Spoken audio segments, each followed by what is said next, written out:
Know ye not that they which run in a race run all, but one receives the prize? So run that ye may obtain. And today I want us to look at two words in this verse, the word race and the word obtain. And of course, this is 1 Corinthians 9:24. It's important that it's 1 Corinthians because Paul was writing to the church of Corinth. And the church of Corinth knew a whole lot about races. Right between the city of Corinth and the city of Cenchrea is where the great Isthmian Games were held every 2 years. And the main feature of the Isthmian Games was the race. In fact, today, if you go to that area of ancient Greece, you can still see the places where the races were held. You can see the holes in the ground where the big stakes were put, which were part of the signals of when the race was to begin. It's all there. And in fact, every 2 years, people came from all over the Greek Empire, and later they came from all over the Roman Empire to attend these games.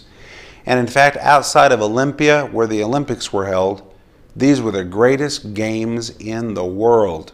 It brought a lot of commerce to Corinth, brought a lot of tourists, a lot of visitors. And again, the main feature was the race. And people would train and train and train and train and train to run in these races.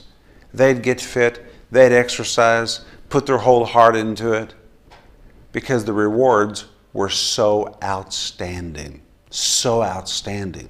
Whoever won these games would be a hero for the rest of his life. So the people would come from everywhere. They would come from Corinth, they would come from Cenchrea, they would come from Athens, they would come from Rome, they would come from all over the world. They would pack the race stadium and they would watch. This word race in this verse is from the word stadium. Stadium, just like the stadium that I'm describing. And when the Corinthians read this verse, this is exactly what they saw in their mind because this was a part of their city. That's why Paul used this illustration.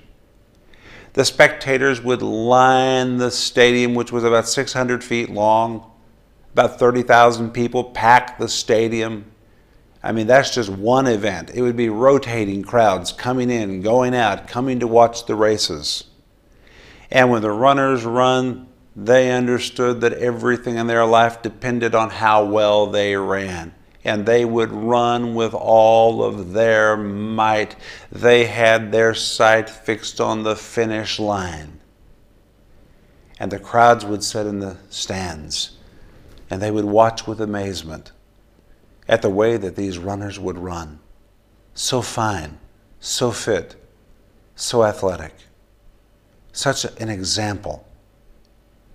And when finally they would hit the finish line, they would cheer with glee, and then the next set of races would begin. Well, Paul says,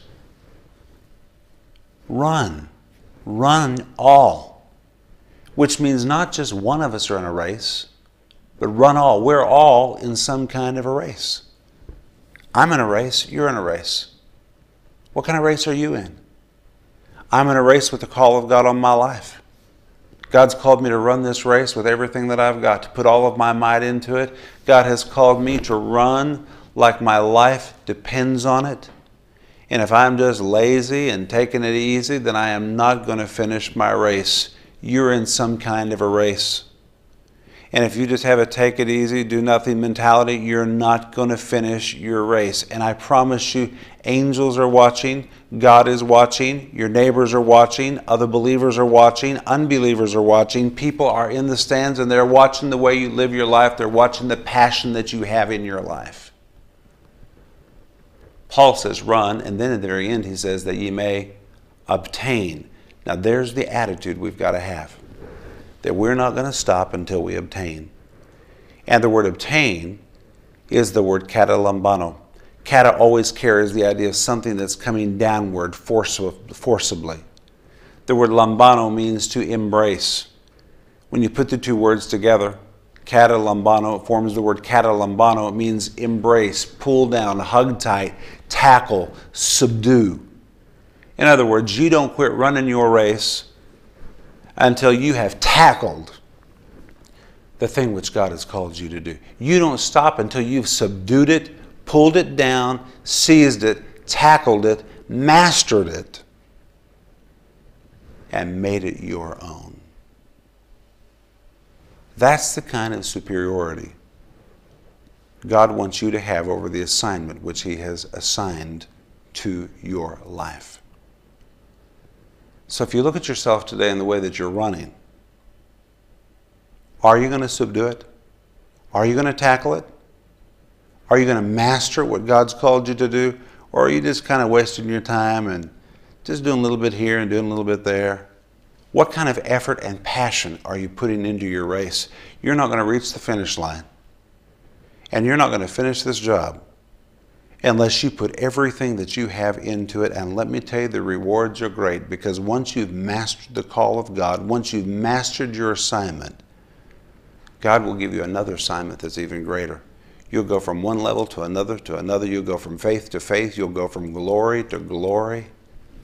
But you're not going to get any further than where you are right now. You got to finish here first before God will call you to the next phase. So run your race with all your might, and don't stop until you obtain